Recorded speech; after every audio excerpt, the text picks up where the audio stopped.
2025년 12월 17일 수요일 여호수아 20장 1절에서부터 9절까지 말씀, 우리의 영원한 피난처 예수 그리스도란 제목으로 주의 말씀 증거하겠습니다. 20장 1절에서부터 3절 말씀, 여호와께서 여호수아에게 말씀하여 이르시되 이스라엘 자손에게 말하여 이르기를 내가 모세를 통하여 너희에게 말한 도피성들을 너희를 위해 정하여 부지 중에 실수로 사람을 죽인 자를 그리로 도망하게 하라. 이는 너희를 위해 피해 보복자를 피할 곳이니라. 하나님은 출애굽한 이스라엘 백성들에게 십계명을 주셨습니다. 그리고 곧바로 도피성 제도를 말씀했습니다.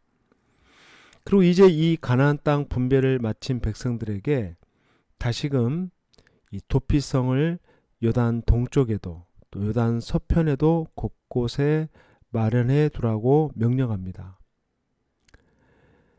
물론 사람을 죽인 것은 분명한 죄입니다. 그러나 고의가 아니라 정말 뜻하지 않는 실수로 인명을 앗아가는 그런 안타까운 사고도 있을 수 있습니다. 이때 피해자의 가족이 분노하여서 즉각적인 복수를 행한다면은 또 다른 살인이 일어나고 사회의 공의는 무너질 수밖에 없는 겁니다. 그래서 부지 중에 실수로 사람을 죽인 자들은 그 도피성으로 일단 피해서 또 다른 살인이 또 다른 보복이 일어나지 않도록 그렇게 안전장치를 둔 겁니다. 도피성을 하나님이 세우신 이유는 이 복수가 하나님께 속한 것이다 라는 것을 알리기 위함입니다. 개인이나 피해자의 친족이 마음대로 판결하고 형벌을 내리는 것을 막고 하나님의 방법대로 생명을 보호하고 하나님의 공의를 바르게 세워가기 위함입니다. 우리도 우리 삶의 말씀에 비춰보면요, 억울한 일 당했을 때 내 감정대로 갚아주고 싶은 그런 마음이 들 때가 있을 겁니다. 그러나 성도는 그 판단을 하나님께 넘겨드릴 줄 아는 그런 믿음과 지혜가 필요한 겁니다. 내가 심판자가 되려고 하지 말고 모든 것을 아시는 공의로운 재판장, 그 하나님께 맡길 때에 하나님께서 가장 선한 길로 인도하시며 우리 삶의 바른 질서를 아름답게 세워가 주실 줄 믿습니다.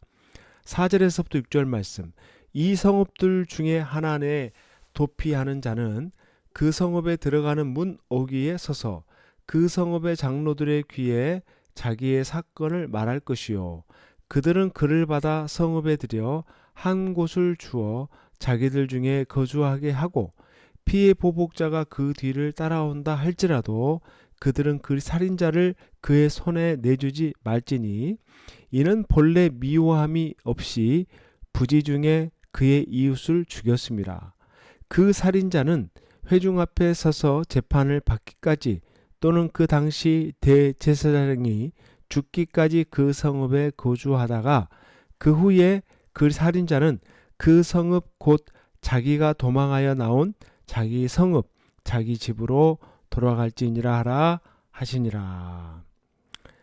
실수로 사람을 죽인 자가 도피성에 도착했다고 해서 무조건 보호받는 것은 아니었습니다. 먼저 성읍 장로들에게 자초지정을 설명하고 확인받는 공적인 절차를 거쳐야 됩니다. 이 과정을 통해서야만 복수자로부터 생명을 보호받을 수 있는 겁니다. 또한 그는 정식 재판을 받기까지 기다리거나 당시 대제사장이 죽은 후에야 비로소 자유의 몸이 되어서 집으로 돌아갈 수 있었던 겁니다. 이것이 의미하는 바가 뭘까요? 잘못은 반드시 바로잡아야 하지만은 그때그때의 기분이나 감정이 앞서지 않도록 안전장치를 두는 겁니다. 자신의 생각과 마음대로 처리하기보다는 하나님이 세우신 공적인 절차와 질서를 따를 때에 하나님의 정의가 온전히 드러나는 겁니다. 교회 공동체 안에서도 마찬가지입니다. 어떤 문제가 발생했을 때 감정적으로 대응하거나 사적으로 해결하려고 하면은 더 큰 상처를 받을 수 있습니다. 하나님은 질서의 하나님입니다. 내 감정을 좀 내려놓고 공동체의 질서와 말씀의 원칙을 따라 차분하게 문제를 해결해 나가는 그런 성숙한 모습을 우리 삶 가운데 나타내야 할 줄 믿습니다. 7절에서부터 9절 말씀, 이에 그들이 납달리의 산지 갈릴리 게데스와 에브라임 산지의 세겜과 유다 산지의 기랏 아르바 곧 헤르본과 여리고 동쪽 요단 저쪽 루벤 지파 중에서 평지 광야의 베셀과 갓 지파 중에서 길랏 라못과 므낫세 지파 중에서 바산 골란을 구별하였으니 이는 곧 이스라엘 모든 자손과 그들 중에 거류하는 거류민을 위하여 선정된 성읍들로서 누구든지 부지 중에 살인한 자가 되어 그리로 도망하여 그가 회중 앞에 설 때까지 피해 보복자의 손에 죽지 아니하게 하기 위함이라. 하나님은 요단 동편과 서편에 각각 3개씩 총 6개의 도피성을 두어서 어디 있든지 하루 안에 피할 수 있게 하셨습니다.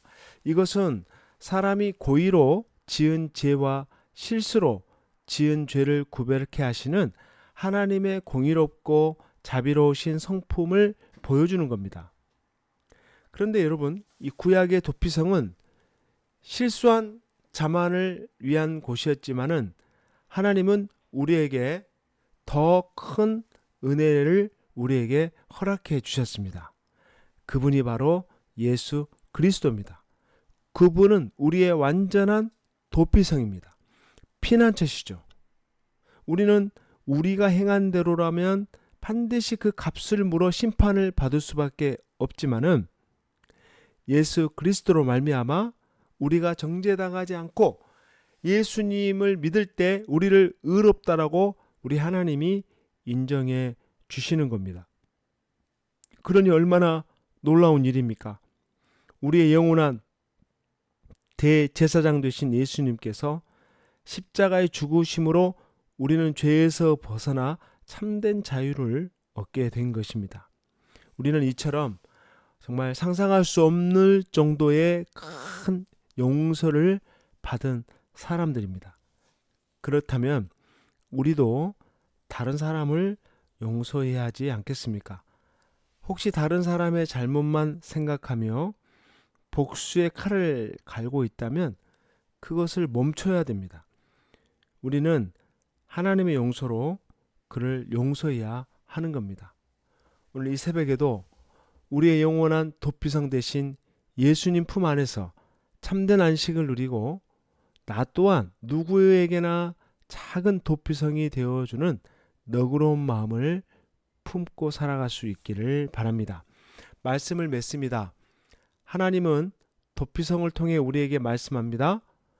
복수는 내 것이 아니니 네 것이 아니니 하나님께 판단을 맡기라. 감정보다 하나님의 질서와 공의를 따르라. 예수 그리스도라는 완전한 피난처 안에서 용서받은 자답게 서로 용서하며 살아라. 이런 말씀을 하나님이 우리에게 주시는 겁니다. 하나님의 판단은 어느 누구의 판단보다 정확하고 공의롭습니다. 그럼에도 회개하는 자를 품어주시는 그 은혜가 얼마나 큽니까?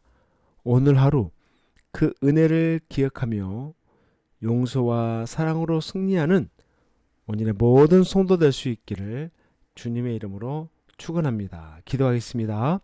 사랑과 자비가 풍성하신 하나님 아버지, 죄로 인해 죽을 수밖에 없는 저희들을 위해서 영원한 도피성 되시는 예수 그리스도를 보내주시고 그 품 안에서 생명을 얻게 하시니 감사합니다.